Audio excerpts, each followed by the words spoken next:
데살로니가서 5장은 종말론적 관점에서 볼 수 있는 것도 맞습니다만 본문을 정말 깊이 들어가 보시면 고난의 진수가 여기에 숨겨져 있는데 고린도 교회는요 이런 교회였어요. 1장에 가보시면 6절입니다. 저는 천천히 여러분들에게 설명해 드릴 거예요. 1장 6절에 고린도 교회가요 너희는 많은 환난 가운데서 기원합니다. 뭘 가지고 있는 교회예요? 환난이에요. 성령의 기쁨으로 말씀을 받아 우리와 주를 본받는 자 된 교회가 이 데살로니가 교회입니다. 제가 새벽마다 골로새서 공부하기 때문에 고린도서 공부하기 때문에 자꾸 헷갈려 이해하시오. 오늘은 데살로니가 교회입니다. 틀려도 좀 자세히 들으시기 바랍니다.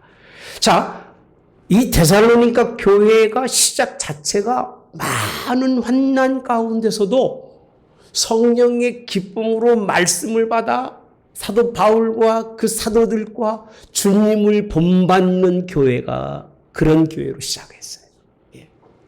두 번째로 2장 14절에 가보시면 이렇게 성경은 말씀해 주고 있습니다. 2장 14절 넘어가면 됩니다. 형제들아 너희가 그리스도 예수 안에서 유대에 있는 하나님의 교회들을 어떻게 돼 있어요?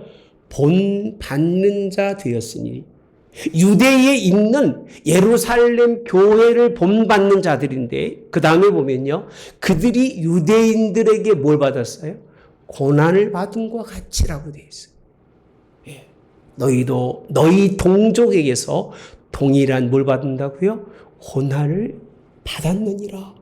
시작만 그런 게 아니라 2장의 그 중간에서 보니까 이 데살로니가 교회의 특징은 무슨 교회냐면 유대 교회가 세워지고 그 유대인들에게 박해와 환난과 어려움을 당하는 그런 동일한 고난을 받는 교회가 데살로니가 교회예요.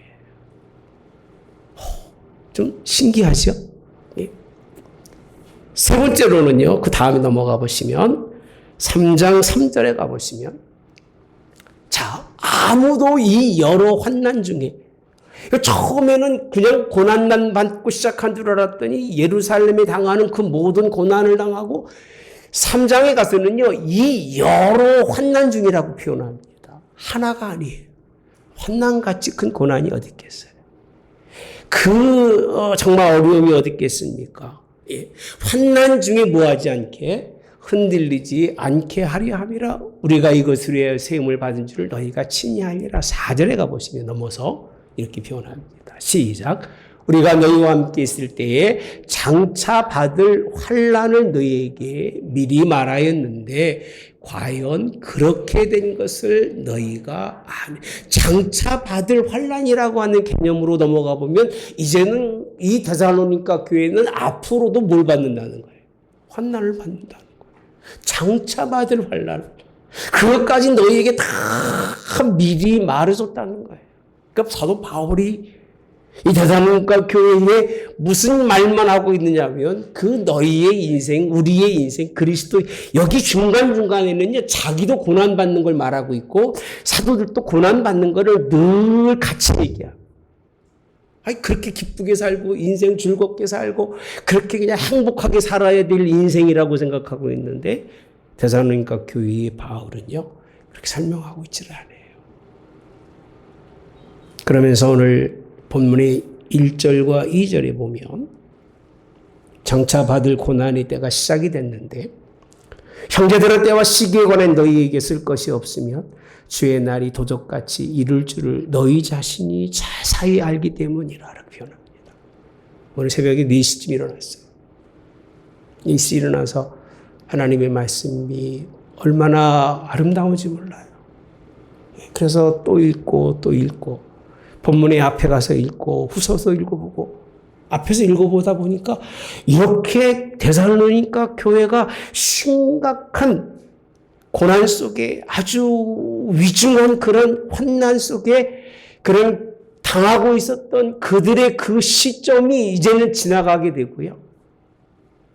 어느 때가 달아왔느냐 하면 오늘 1절과 2절에 보시면요. 고난이 잊어져 가고 있다는 거예요. 고난이 잊어져 가고 있다는 거예요. 아마 잘하고 있으면 바울이 이렇게 얘기하지 않을 거예요. 지금도 여전히 고난 가운데서 예수님 그 환난 가운데서 그 아픔 가운데서도 예수님 붙들고 인생 살아갔다면 아마 이렇게 5장의 말씀이 기록되어 있지 않을 거예요. 그들은 잊어버리기 시작하는 거예요. 그들은 자꾸 진정한 고난의 때, 장차 임할 고난의 때에서 이제는 자꾸 묵인하기 시작하는 거예요. 예.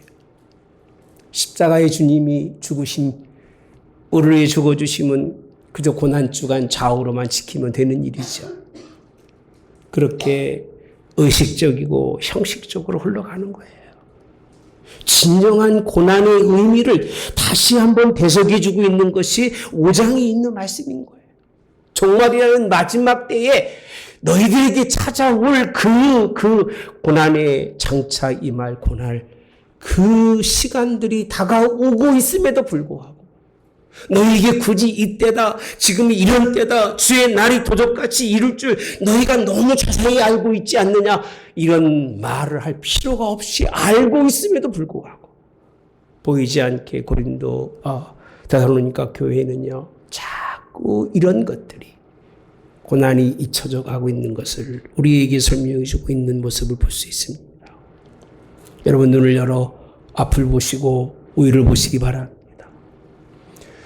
오늘의 고난은 어제의 고난에서 이어지는 것이고 어제의 고난이 우리에게 고난이 되는 그것은 우리의 정말 닥쳐올 날의 고난을 능히 이길 수 있는 은혜인 걸 믿으시기를 주님의 원합니다. 여러분 장차 임할 고난은 예수님이 뭐라고 설명하신지 아십니까? 마태복음 24장 9절에 보니까요. 신앙적으로 그때에 사람들이 너희를 환난 가운데 넘겨주겠으며 너희를 뭐한다? 죽이리니라고 되어 있어. 신앙적인 관점이에요. 너희가 내 이름 때문에 모든 민족에게 뭘 받는다고요? 미움을 받아요. 예수님 때문에. 이게 장차 임할 고난인 거예요. 이 고난이 그들이 기다리고 이 고난의 때에 그들이 그것을 바라보고 있어야 될 시점에 시각을 잃어버린 거예요. 9절만 있는 것이 아닙니다. 21절 마태복음에 가보시면 이는 그때에 큰 환난이 있겠습니다. 창세로부터 지금까지 이런 환난이 없었고 후에도 없으리라. 사회적인 혼란이에요. 이 21절에 있는 말씀은 제가 다 오늘 또 읽고 나왔습니다만 다 설명할 길이 없어요. 사회적인 혼란이 일어나요. 마지막으로 우주적인 것은요. 24장 29절에 보니까 그날 환난 후에 즉시 해가 어두워지며 다시 빛을 내지 아니하며 별들이 하늘에서 떨어지며 하늘의 권능들이 흔들리리라 라고 하신 주님이 마지막 때 종말의 때를 가르쳐주고 있는 말씀. 빛같이 살기 좋아서 살기 편해서 그런 일이 있을 줄 알았지만 도둑같이 주의 날에 밤에 이 말이라는 걸 굳이 말하지 않아도 알지 않느냐 그 얘기. 이건 모르는 사람이 어디 있습니까? 여러분들처럼 신앙생활 30년 40년 하고도 이 말씀을 모른다면 뭐 예수님 그건 헛믿은 거예요. 이건 모르는 사람이 어디 있겠어요. 주의 날이 도둑같이 이른다는 말씀은요. 우리가 늘 마음의 심금에 심어오던 말씀이잖아요. 장차 이 말 이런 하나님의 말씀 3절에 가보시면 그들이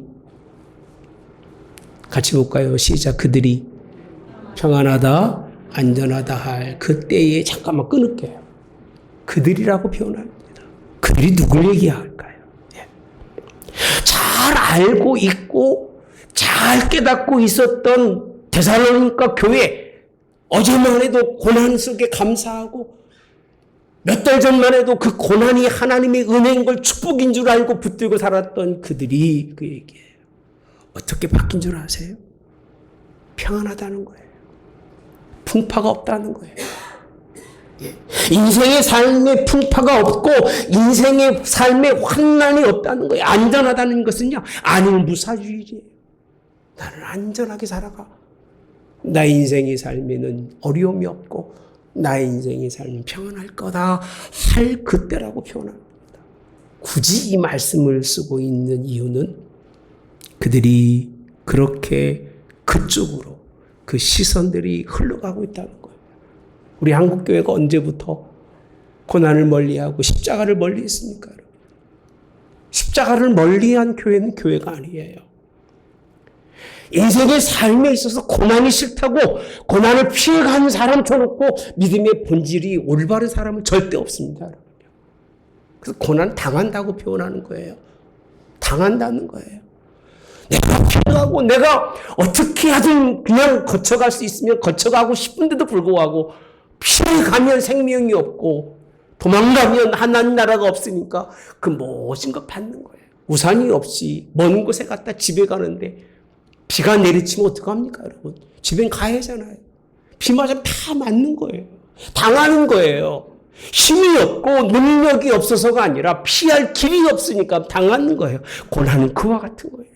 그런데 그들은요, 그게 싫은 거예요.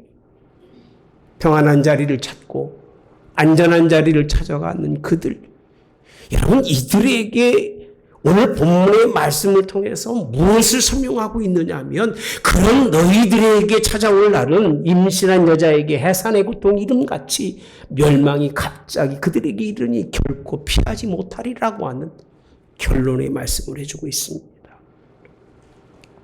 여러분, 고난을 피해 안전하다, 평안하다, 그때가 가장 두렵고 걱정할 때라는 걸 믿으시기를 주님이 원합니다.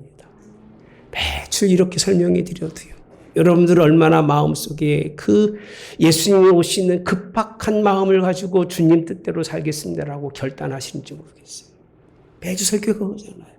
하나님의 은혜 가운데 하나님이 원하는 사람으로 살아가야 되는 것이 마땅한 일인데 자기 안위와 안식을 찾고 자기 평안을 찾아 자기 좋은 대로 인생을 살아가는 것은, 그렇게 살다 보면 임신하면 해상의 고통이라고 하는 뜻은 무슨 뜻이냐면요, 인생의 가장 큰 고통이라고 표현합니다. 지금은 무통주사도 맞고 애를 낳고 그렇습니다만은 그 고통이라고 하는 건 남자들은 안 당해봐서 모르잖아요, 그죠? 여자들은 아마 생각만 해도 아찔할 거예요. 그 경험해 보신 분들은, 그죠? 그 경험해 보신 분들은 얼마나 그 고통이 큰지를 아실 거예요, 여러분요. 그런 고통이 찾아온다는 거예요. 예.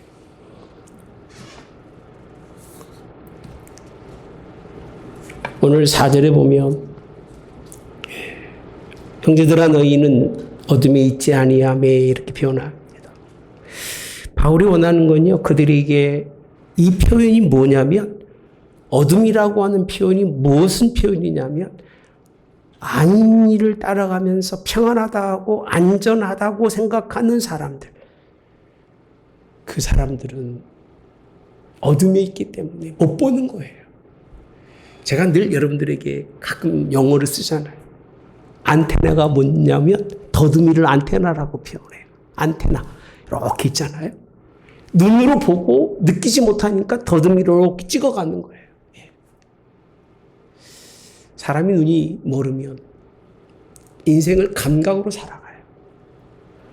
어둠에 인생 살아가는 사람들은 특징이 뭐냐면 이 자유하게 살지 못해요. 꼭 벽을 찍고 다녀야 되는 거예요. 어디 있는지를 몰라요, 자기가. 벽이 아니면. 십자가라고 하는 주의 은혜는 우리를 이런 세상에 벽을 찍고 다니며 인생 살아가면서 가름하게 돼 있지는 않아요. 근데 평안하다, 안전하다 하는 그 사람들에게 있어서 특징은 뭐냐면 어둠에 있다는 거예요. 어둠에 있을 때에 그날이 어떻게 임한다고요? 도둑같이 임한다는 거예요. 어둠은 안전하게 살려고 하고 평안하게 살려고 하는 것. 과거에 시작할 때의 믿음도 저버리고 중간에 그렇게 열심히 고난도 감사합니다라고 하는 그 의지도 잊어버리고 이제는 고난도 상관없이 평안히 살겠노라, 잘 살겠노라고 마음을 품은 그때부터가 오늘 바울은 데살로니가 교회에게 어둠이라고 표현합니다. 어둠이라고 표현해요. 여러분, 우리 안에 내면적 승리가 있기를 주님의 원합니다. 어둡지 마시고, 그래서 5절에 보니까 너희는 다 빛의 아들이요 낯의 아들이라. 우리가 밤이나 어둠에 뭐하지 않고 속하지 아니한다라고 되어 있어요. 빛이라고 하는 게 여러분, 이게 빛이 아니에요, 여러분요. 이건 전혀 상관이 없는 거예요. 요한복음 1장에 예수님이 빛으로 오셨는데 그분이 빛이에요. 그분의 그 인생의 삶을 따라가는 게 빛이에요. 빛에 속한 사람의 특징이 뭔 줄 아세요? 고난을 즐길 줄 아는 사람. 따라서 고난을 즐길 줄 아는 사람. 이게 빛의 아들인 거예요.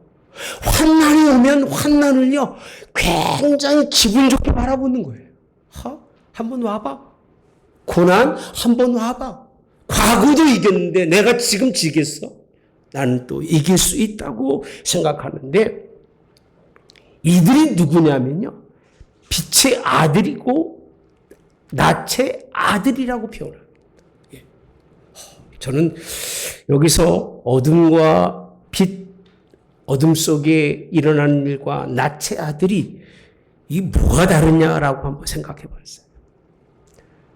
어둠의 아들은요, 여전히 어둠 속에 살지만 빛의 아들은 고난과 환난을 피해 숨지도 아니하고 매일 당하는 고난의 압박을 압박으로 여기지 않는 거예요.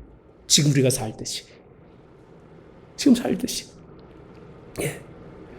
하나님 은혜 가운데 믿음으로 일을 감당하는 여러분 되시기를 주님이 원합니다. 잘 이겨내야 돼요. 예. 안전하게 산다, 평안하게 산다는 개념의 뜻은 내가 뭐 편안하다, 안전하다 그런 개념이 아니에요. 예. 이걸 또 설명해 주는데 어떻게 설명해 주고 계시냐면 6절에 보면 보고 보겠습니다. 장로장 헷갈릴 것 같아서. 그러므로 우리는 다른 이들과 같이 하지 말고 오직 깨어 정신을 차리라 놔두시고, 다음에 넘어가 보시면 예수님께서 이렇게 설명하고 있습니다. 가령 사람이 집을 떠나 타국으로 갈 때 그 종들에게 고난을 주어 각각 사물을 맡기매라고 되어 있어요. 사물을 맡기매. 예. 문지기에게 뭐 있어라? 깨어 있으라 명함과 같으니라고 표현합니다. 깨어있는 여러분 되시기 바랍니다. 깨어있으라. 집주인이 언제 오는지, 혹 저물 때인지 밤중인지 닭을 때인지 새벽일는지 너희가 알지 못함이니라. 그가 호련히 와서 너희 자는 것을 보지 않도록 뭐하라? 깨어있으라. 깨어있으라. 내가 너에게 하는 이 말은 모든 사람에게 하는 말이니라. 빛의 아들의 특징은요, 어떤 사람이라고요? 깨어있어요. 6절에 다시 가서 보시면 다른 이들처럼 뭐하지 말아라? 자지 말라는 거예요. 잠자는 게 뭘 의미할까요? 여러분 푹 주무세요. 푹 주무셔야 살도 빠지고 건강해져요. 그런 개념이 아니에요. 7절에 보면 자는 자들은 밤에 자고 취하는 자들은 밤에 취하다라고 되어 있어요. 밤에 잔다. 밤에 취하는 자들이다. 예. 로마서가 보시면 너무 잘 설명해 줍니다. 다음에 로마서 13장 13절 14절에 보면 밤이 깊고 낮이 가까웠으니 그러므로 우리가 어둠의 일을 뭐하고 벗고라는 얘기는 벗어버리라는 얘기입니다. 빛의 갑옷을 입자. 13절에 보시면 낮에와 같이 단정히 행하라는 거예요. 단정히. 그리고 뭐 하지 말고 방탕하거나 술 취하거나 음란하거나 호색하지 말고 다투거나 뭐 하지 말고 시기하지 말고 14절에 가보시면 오직 주 예수 그리스도를 옷 입고 정욕을 위하여 육신의 일을 뭐 하지 말라? 도모하지 말라는 거예요. 이 얘기를 하고 싶은 거예요. 이게 또 다 나와요, 이제. 예. 어떻게 살아야 되는지도 쭉 설명해주고 있는 것이, 여러분 잘 아시다시피 항상 기뻐하라, 쉬지 말고 기도하라, 범위가 달달달 외우고 있죠. 예. 이것이 여기까지 이루어지기 위해서 우리가 어떤 사람이 되어야 되느냐 하면 빛의 아들이 되라는 거예요. 낯의 아들이 되라는 거예요. 할렐루야. 뭐 하지 말고요. 자지 말래요. 깨어 정신을 차려라고 되어 있는데 옛날 성경에는 근신이라고 표현합니다. 깨어 있어 근신하라라고 되어 있습니다. 네. 깨어 있는 것은 다 여러분들에게 하나님이 고난도 환난도 다 맡겨진 직무자들이에요. 다 맡긴 직무자들이잖아요. 우리는요. 그 일을 잘 감당하되 마지막에 맡겨진 문지기들은 우리예요. 시대의 마지막 끝에 있는 저와 여러분들은 문지기 같아요. 문지기들이 깨어있지 않으면 다 털리는 거예요. 교회 마지막, 한국교회 마지막 남은 분들이 여러분들이에요. 여러분. 제가 단언하건대 여러분들이 지나고 나면 한국교회는 없을 거예요. 겨우 그냥 명맥만 남을 거예요. 여러분들이 깨어 문지기의 일을 하지 못하면 한국교회는 존재할 수 있는 그런 상황이 아니에요. 이유가 왠 줄 아세요? 다 고난이 싫어요. 다 환난이 싫어요. 편안하게 살다 가길 원해요. 대충 잘 살면 되는 거예요. 아프지도 않고. 그냥 살다가 그냥 하나님이 훅 불러왔으면 좋겠는 거예요. 잠자다가 불러가면 얼마나 좋겠습니까? 다 그걸 바라고 있는 거예요. 그 누구도 하나님 내 인생의 마지막에 아파서 하나님께 기도하고 엎드리다 가고 그렇게 얘기하는 사람 아파 보시면 잠이 옵니까? 아파 보셨어요? 잠이 와요? 아프면 잠도 안 와요. 고통스러우면요 잠도 안 와요. 얼마나 씨름하는지 몰라요. 그럼 적어도 마지막까지 하나님 앞에 씨름하고 교회와 여러분의 가정과 자기 인생을 위해서 정직이가 깨어있으라는 것처럼 깨어있어야 되는 거예요. 언제 올지 알지 못하니까. 좀 경고해주고 일어나라고 하고 좀 이제 우리도 다시 옛처럼 고난 속에 고난이 온다 할지라도 흔들리지 아니하고 근생 삽시다 라고 한 여러분 되셔야 돼요. 아멘. 밤에 잠자는 사람처럼 자고 술 먹은 사람처럼 취하는 건요 로마서에 있는 말씀입니다. 그렇게 살지 말고 어떻게 하라고요? 정신을 차리라고 되어 있어요. 정신을 차리고 8절에 가보시면 우리가 어디 속했다? 낮에 속했다. 낮에 속했다는 얘기가 무슨 뜻이었어요? 하나님의 아들이라고 했죠. 낮의 아들. 그 전입니다. 항상. 예. 그냥 전에 그 전의 말씀. 예. 예. 죄송합니다. 8절 없을까요? 우리는 낮에 속하였으니 정신을 차리고 믿음과 사랑과 호신경을 붙이고 참 우리는 어디 속했다고요? 낮에 속했어요. 빛의 아들들은요 고난할 때 할 일이 있어요. 깨어있는 거예요.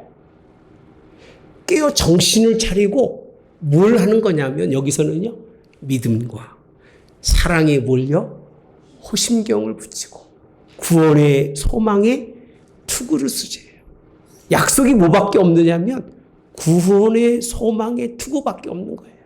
그러니까 하나님은 우리에게 이 땅 살아가는 동안 여러분에게 모든 약속하지 않으셔요. 그 약속은 내가 죽으면 끝난 거잖아요. 그 약속 받았다고 여러분들이 천국 가는 건 아니잖아요. 천국 갈 수 있는 건 뭐냐면 구원의 소망의 투구는 여러분들이 하나님 나라에 갈 수 있는 약속인 거예요, 여러분요. 예. 하나님이 그걸 약속해 주셨어요. 할렐루야. 그 약속은 누구에게 준 거냐면 데살로니가에게 바울이 처음 시작한 것처럼 너희들이 처음부터 고난 속에 환난 속에 이스라엘 교회가 받는 것처럼 동족에게 어려움 당하고 미움받고 이리 쫓겨 저리 쫓겨 다니는 사람이 무슨 평안하고 안전하겠습니까? 여러분. 그런 너희들이 아니냐. 빌립보 교회로 얘기합니다. 예. 빌립보 교회 있다가 너에게 쫓겨갔을 때 내가 그러지 않았느냐. 그 설명 다 해주고 있는 거예요. 예. 그러면서 9절에 가보시면 하나님 우리를 세우심은 노하시기에 이르게 하심이 아니요 오직 우리 주 예수 그리스도로 말미암아 뭘 받게요? 구원을 받게라고. 두 번째도 뭐예요? 구원이에요. 구원의 소망의 투구만 쓰고 있는 게 아니라 난 믿으면 믿었으니까 천국 가 이런 소리 함부로 하지 마세요. 그 소망은 다 갖고 있어요. 대충 예수 믿는 사람도 자긴 천국 간다고 그래요. 미국 갔더니요. 1년에 교회 4번 나가. 근데 예수님 믿어 안 믿어요? 예수님 믿어. 근데 천국 가냐고 물으면 자기는 당연히 간다고 그래요. 제가 속으로 하도 어이가 없어서 네가 천국 가면 천국 못 간 사람이 어떻게 했냐. 다 간다 내가 그랬습니다. 근데 그 미국 사람들이 가지고 있는 신앙이 80%가 그래요. 전혀 신앙생활을 하지 않는데 교회는 다닌다고 생각해요. 그때만 나가고. 그리고 어디 간다고 생각해요? 천국 간다는 소망만 가지고 있는 거지 구원이 이른 건 아니에요. 우리를 이런 어려운 자리에 세우신 것은 하나님의 노가 아니에요. 우리를 뭐하도록 구원받게 하심인데 10절에 가보시면 자 예수께서 우리를 위하여 죽으사라고 되어 있더라고요. 이 부분 때문에 제가 사실 본문을 찾은 거예요. 과연 본문의 말씀이 예수님의 고난과 무슨 상관이 있을까? 이 모든 것이요. 예수님이 우리를 위하여 무엇이었어요? 죽었기 때문에 그런 거예요. 그 이유 때문에 우리로 하여금 깨어있든지라는 얘기는 지금 살아있는 자들에게 하신 말씀이고 또 자든지라고 하는 얘기는 하나님이 그를 먼저 불러가서 지금 이 땅에 생명이 없이 생물학적 죽음을 당한 그러나 영혼은 뭐하는 사람이에요? 자는 사람이에요. 할렐루야. 그가 누구와 함께? 자기와 함께 살게 하려 하셨느니라. 아멘. 이렇게 고난 속에는요, 피어나는 그런 뭔가 가득한 열매, 그 싹이 있는 거예요. 그냥 고난 속에 어렵고 힘든 게 아니라, 그거를 뚫고 일어났을 때 그 소망이라고 하는 게 뭐냐면, 이 땅에서는 가질 수 없는 영원한 하나님 나라에서 예수님과 함께 사는 것. 아멘. 이게 하나님 우리에게 주신 은혜인 걸 믿으시기를 주님이 원합니다. 예. 그래서 함께 산다는 이 말씀이 사실 이 한 말씀만 가지고 설명하려고 제가 준비했는데 앞뒤 문맥이 다 연결해 보니까 고난이 이렇게 돼서 데살로니가 5장에는 이렇게 하나님이 이런 말씀으로 마치는구나 하는 걸 알게 됐습니다. 여러분 고난의 때에 깨어있기 바랍니다. 근신하십시오. 여기서 뭐라고 되어 있어요? 정신을 차리세요. 그리고 11절에 가보시면 그러므로 피차 권면하고 서로 덕을 세우기를 너희가 하는 것 같이 하라. 아멘. 이게 우리의 삶의 열매들인 거예요. 고난 속에서도 서로 격려하고 환난 속에서도 서로 덕을 세우면서 서로 세우라는 거예요. 교회를 세워갈 수 있는 그런 삶이 될 것을 우리에게 말씀해 주고 계십니다. 여러분, 우리는 깨어 근신할 수 있는 힘이 없어요. 아까 말씀드린 우리를 위해 죽으신 예수님을 잃어버리면 그냥 평안함 찾아가고 안전한 찾아가는 거예요. 예. 자기 인생을 위해서 단 한 번도 투자하는 법이 없이 겨우 망하지 않을 정도만 피해가는 게 인생일 거예요. 그렇게 하지 마세요. 한 번 정도는 투자하세요. 생의 전거를 걸어서라도 예수님이 정말 살아계신 분이라면 거기에 다 맡기세요. 할렐루야. 그게 인생인 것 같아요. 예. 안전자산만 놓고 매일 안전하다 생각하지 마시고 결국 그렇다고 안전해지는 거 아니에요. 정말 나의 생명 되신 예수님, 그분에게 나의 모든 것을 올인할 수 있는 정말 그게 예수님이 정말 나에게 구원의 생명이신지를 한 번 정도는 다 드려서 그 예수님을 만나시고 만나지 못한다면 굳이 예수님 믿지 마시는 게 차라리 낫지 않을까. 이것도 저것도 아닌 그런 인생의 삶은 하나님이 기뻐하지 않습니다. 분명한 건 우리는 능력이 없습니다. 오직 예수님의 뭐로요? 우리 죽어주신만이, 그가 앞서가신 그 길만이, 그가 보여주신 그것만이 우리에게 소망이고 우리의 삶이 되시기를 주님이 원합니다. 십자가에 죽으신 예수님을 보시면서 여러분 마음에 결심하십시오. 할 수 있다는 거예요. 까짓거 고난, 환난, 뭐 해봤자 줄기밖에 더 하겠어. 그죠? 뭐 뺏어가도 이 육신의 뺏어간다 할지라도 내 생명은 누구 손에 있어요? 하나님께 있는데 그것도 가져가려면 가져가라. 어차피 갈 건데. 예? 좀 그런 담대함이 있기를 주님의 이름으로 원합니다. 그렇게 예수님 보고 저도요 그렇게 살려고 사겠습니까? 물어보면 하나님 조금 더 편하면 안 됩니까? 라고 얘기하고 싶어요. 그런데 예수님은 한 번도 내 대답에 그래 내 말이 맞다라고 얘기하신 적이 없어요. 단 한 번도 없으셔요. 지금까지 저한테는 그러셨어요. 예. 또 말씀해 보면 또 하나님이 내게 원하는 게 그것이 아니었구나 하는 걸 알아요. 예. 십자가는 우리를 그 길로 걷게 하고 그 나라로 가게 하시는 걸 믿으시기를 주님이 원합니다. 십자가 은혜라고 하는 거예요. 갈 수 없는 자들을 그곳에 가게 하고 소망을 품을 수 없는 자들에게 소망을 품게 하고 예수 그리스도와 함께 고난받고 마지막에는 예수 그리스도와 함께 부활에 승리하는 하나님으로 이끌어 가시는 걸 믿으시기를 주님의 이름으로 원합니다. 이게 하나님이 우리에게 주신 은혜입니다. 오늘은요 숙제라기보다 한번 집에 가셔서요 제가 부탁드립니다. 데살로니가서 1장에 가셔서 다는 못 읽더라도 얼마 안 됩니다만은 4절서 9절까지만 쭉 읽어보세요. 그럼 오늘 설교를 다 거기 집어넣었어요. 후서 1장에 다 들어가 있습니다, 여러분요. 한번 가셔서 꼭 읽어보시고 내가 무엇을 원하며 어떤 길을 걸어가야 하나님이 원하시는 건지 지금 마지막 때입니다. 여러분들은 문지기 같아요. 여러분의 가정에 마지막 남은 보류예요, 여러분들이요. 여러분들이 무너지면 여러분의 가정은 무너져요. 우리 하늘문교 여러분들이요, 마지막 남은 보류예요. 여러분들이 고난이 싫어서 안전하고 편안한 길 가면 다 망해요. 군인들이 안전하게 살고 군인들이 편안하게 지금도 있다면 이 나라가 좀 지켜지겠습니까, 여러분? 잠도 못 자고 훈련하고 열심히 살으니까 그나마 이 나라가 있는 거잖아요. 그죠? 그러면 좀 끄떡이세요. 예? 그잖아요. 예? 마지막 남은 이때에 하나님 여러분들 문지기로서 깨어있으길 바랍니다. 깨어있어서 하나님 정말 뜻을 이룰 수 있는 여러분들 때문에 고난이 큰 소망으로 다시 우리 후대들에게 하나님 나라를 물려줄 수 있는 그런 은혜가 있기를 주님의 이름으로 원합니다. 좋으신 하나님, 가슴을 휘파는 것 같은 죄종의 마음이 다 회파되는 것 같은 그런 아픔을 가지고 하나님의 이 복음을 전합니다. 할 수 있어서도 아니고 하고 싶어서도 아닙니다. 육을 가지고 이런 인생의 삶을 말하는 자가 누가 있겠습니까? 바울이 그렇게 이 복음을 전하면서 당연하게 기쁘게 전했겠습니까?